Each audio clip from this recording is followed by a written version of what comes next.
Oke, baiklah. Terima kasih. Selamat malam, Ibu Bapak sekalian yang masih bertahan. Ini sudah lewat 21, lewat 10. Mudah-mudahan saya cukup 10 menit saja. Karena kalau desainnya kan stop jam 9 ya. Kemudian 1 jam diskusi. Baiklah. Pada saya diminta untuk memaparkan kira-kira strategi pengembangan wayang Gajah Mada itu seperti apa.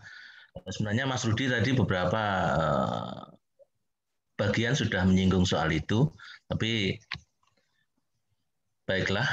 Yang paling pokok sebenarnya ketika kita bicara tentang wayang Gajah Mada ini dan juga wayang pada umumnya, itu berkaitan dengan 3 hal yang pokok ini. Yang pertama adalah rupa, wujud karakter wayangnya. Kalau dalam hal ini kita memang memilih wujud rupanya itu wayang kulit. Nanti bisa dikembangkan dengan wayang golek. Bahkan kalau sendra tari dan wayang orang Gajah Mada, dulu kalau nggak salah zaman Prof Timbul di UKJGS dulu itu sudah ada itu wayang orang Gajah Mada. Kalau tidak salah beliau pernah cerita itu. Kemudian yang terkait dengan rupa ini tentu harus ada jangkar mengapa kok memakai itu, mengapa bentuknya seperti itu sangat tergantung pada narasi cerita yang terbangun. Dan terkait dengan pilihan narasi cerita ini seperti tadi sudah disinggung Mas Rudi, kita itu lebih ke Gajah Mada historis, bukan Gajah Mada dalam pengertian sastrawi. Mohon maaf, suara saya terputus-putus atau lancar? Lancar, Pak. Lancar saya, Pak. Ya, soalnya rumah di lembah di bawah selokan-selokan Mataram itu repot sinyalnya. Jadi dari narasi ini juga nanti kemudian dan rupa ini kemudian bentuk pergelaran sebagaimana tadi juga disinggung oleh Mas Rudi itu kita sangat terbuka sekali. Karena apa? Karena yang akan kita bawa terkait dengan wayang Gajah Mada itu adalah semangat Bhinneka Tunggal Ika dan semangat kenusantaraan. Ini tadi sudah disinggung Gajah Mada Wondo Bayangkara dengan atribut Bayangkaranya. Tantangan yang jelas tidak sederhana karena wayang Gajah Mada nanti akan posisinya sebagai triple minority.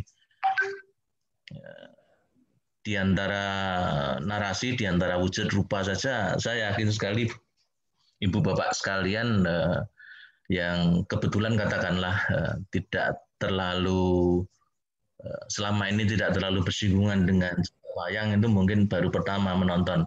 Walaupun kalau wujud-wujud wayangnya sudah sejak tahun 2019 awal itu saya unggah, tapi memang dengan akun Facebook yang beda. Juga beberapa kali saya unggah di akun Sindung Cahya di BA. Yang sementara ini memang saya rutin mengunggah koleksi wayang Fakultas Filsafat peninggalan Ki Timbul. Dan ini tentu dari cerita sudah tak terkenal, wujud tak terkenal, belum lagi nanti yang ini juga kita harus pikirkan bersama karena ini masalah kita bersama, yaitu bagaimana kemudian wayang itu sendiri secara keseluruhan itu merupakan barang asing bagi generasi milenial. Kita sebelumnya punya kita Mas Seno Nugroho itu lumayan bisa menarik generasi milenial untuk pertama-tama tidak kenal wayang, tapi kayaknya Tuhan mengendaki. Kemudian yang tadi juga disinggung oleh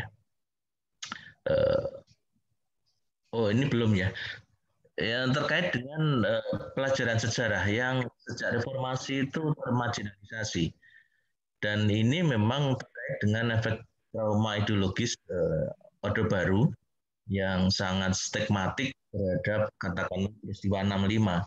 Sehingga di sana pelajaran sejarah, buku sejarah itu terjadi perdebatan politis menurut saya, bukan akademik, yang akhirnya keputusan dari kejaksaan lucu sekali karena kemudian melarang buku sejarah itu kemudian untuk bahan pelajaran. Padahal kalau pelajaran sejarah tanpa buku sejarah kan repot sekali. Jadi saya tidak tahu itu kecelakaan macam apa itu.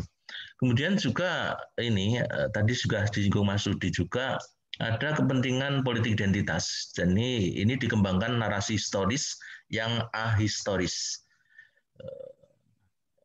Yang terkenal misalnya narasi historis ahistoris itu misalnya Borobudur itu peninggalan Nabi Sulaiman dan sebagainya. Ini juga menimpa ternyata pada Gajah Mada. Bahwa Gajah Mada itu bukan Gajah Mada tapi Ahmada. Ya, ya, ya seperti itulah. Kita semua sudah tahu. Kemudian juga ini terjadi intrusi dan disrupsi proses internalisasi nilai melalui media sosial. Yang di sini otoritas itu kemudian pada pribadi dalam mengendalikan jari.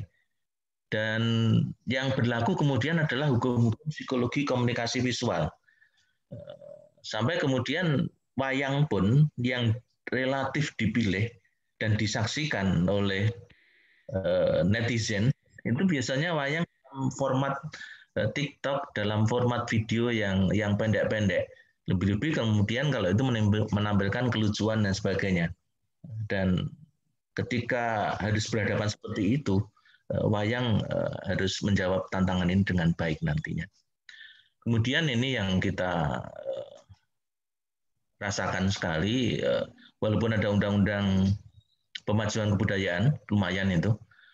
Tapi sebelumnya kan hanya undang-undang pembangunan jangka panjang yang itu saya yakin tidak satupun pemerintah daerah itu peduli dengan itu, lebih-lebih kepentingan politik praktis daerah kita sekarang paham tidak ada frame dan kerangka nasional yang sungguh-sungguh kemudian ditaati. Dan memang sejak Orde Reformasi kita tidak punya strategi kebudayaan nasional.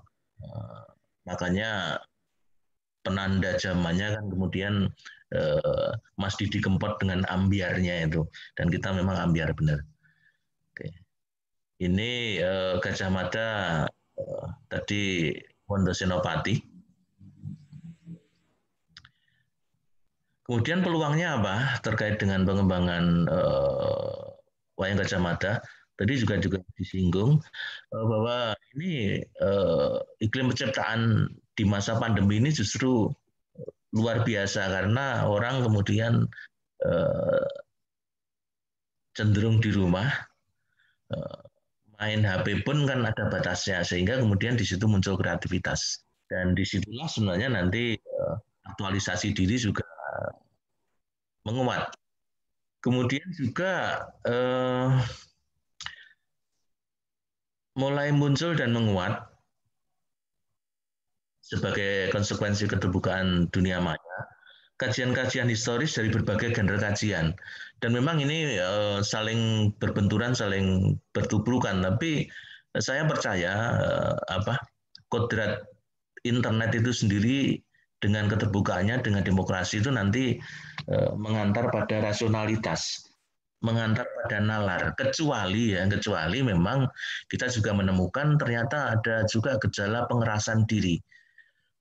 Ini bisa dilihat dari beberapa grup yang relatif kemudian policy-nya mengisolasi diri, tidak mau mendengar pendapat lain, yang katakanlah kalau ada anggota grup yang pendapatnya berbeda dengan admin grup, itu kemudian ditendang dari grup seperti itu. Padahal sebenarnya sikap semacam itu sebenarnya sikap yang relatif tertutup dan mudah-mudahan nanti dibanding dengan yang tertutup nanti terkait dengan pemahaman sejarah lebih banyak yang terbuka. Kemudian ini media sosial dan komunikasi ini dengan segala kelebihan dan kekurangannya ini memunculkan apa yang dulu sangat dicita-citakan yaitu demokrasi budaya. Kita kemudian dikenalkan dengan banyak genre, hanya dengan seperti Mas Rudi tadi punya referensi banyak tentang jenis wayang di mana-mana itu mungkin selain pernah main ke Museum Kekayonya Mas Doni juga karena informasi internet yang luar biasa sehingga bisa mengenali bentuk-bentuk rupa dan karakter dari berbagai gaya wayang, dan dari situlah kemudian menjadi bahan penting ketika kemudian menggagaskan wayang Nusantara yang terwujud di Gajah Mada ini.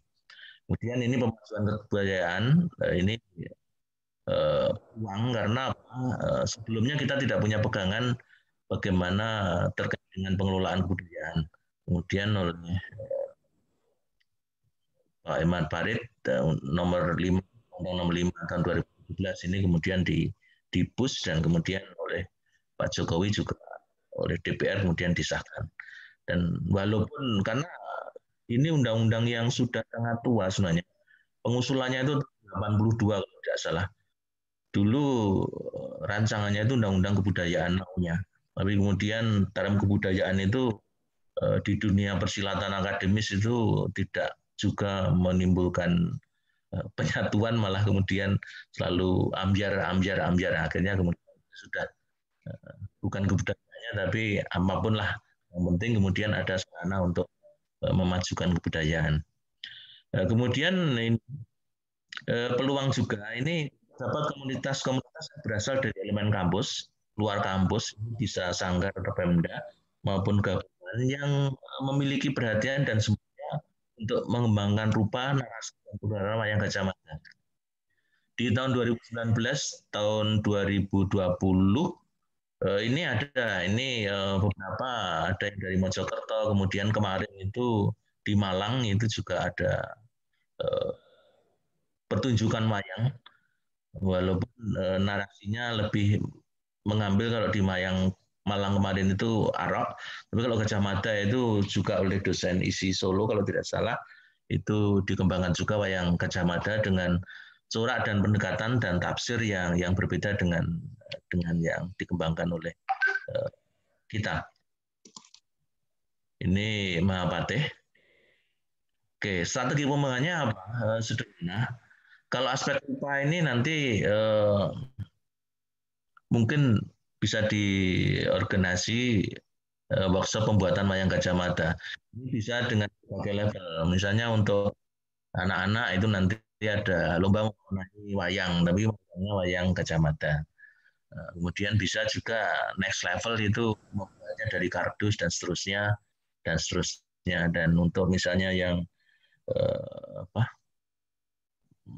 melibatkan para expert itu nanti bisa dibuat semacam festival atau lomba yang itu outputnya nanti desain baru dengan tafsir, tentu harus dengan catatan kaki ya. Mengapa kok bentuknya seperti ini, mengapa seperti ini, itu harus penjelasannya ada semua. Jadi tidak harus dengan catatan kaki. Mengapa harus dengan catatan kaki? Karena wayang ini lahir dari kampus. Kalau tanpa catatan kaki nanti dibukani oleh Prof. Timbul. Oke, kemudian dari aspek narasi ini kita sempat rancangkan sebenarnya tahun 2020 ini kita mau akan mengadakan lomba penulisan lakon, tapi kemudian ternyata tidak hanya kita yang mengadakan lomba penulisan lakon itu, tapi juga malah Universitas Airlangga di tahun ini atau tahun kemarin ya, itu tahun ini kalau nggak salah, itu lomba penulisan lakon orientasinya terkait dengan Majapahit. Dan memang tadi belum disinggung oleh Mas Rudi, 2016 itu kita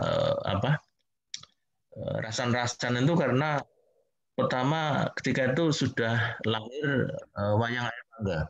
Kebetulan konsultannya itu Romo Sangrah, Romo Bambang Suwarno, termasuk mementaskan pertama wayang Airlangga itu di sana.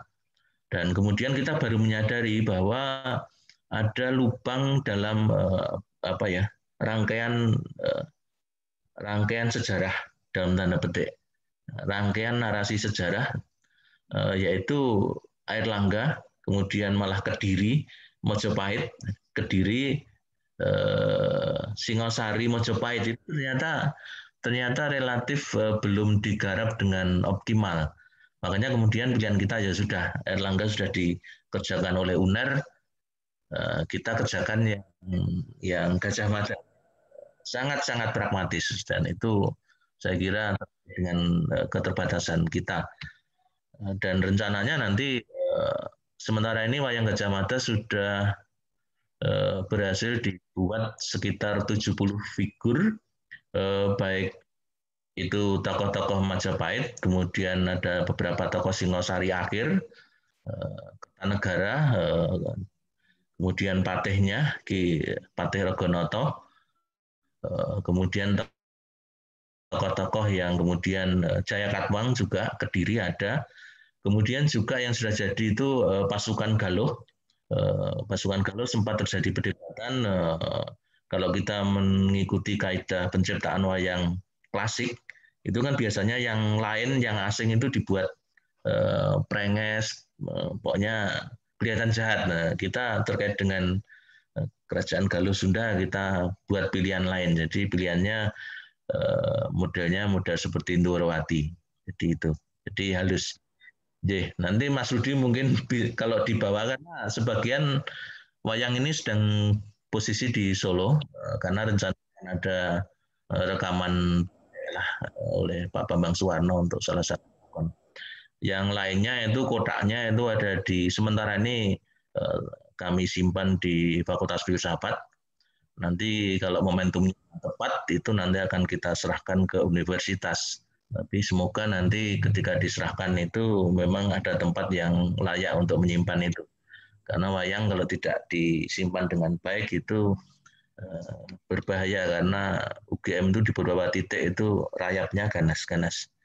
Oke. Kemudian aspek pergelaran ini terbuka sekali kita.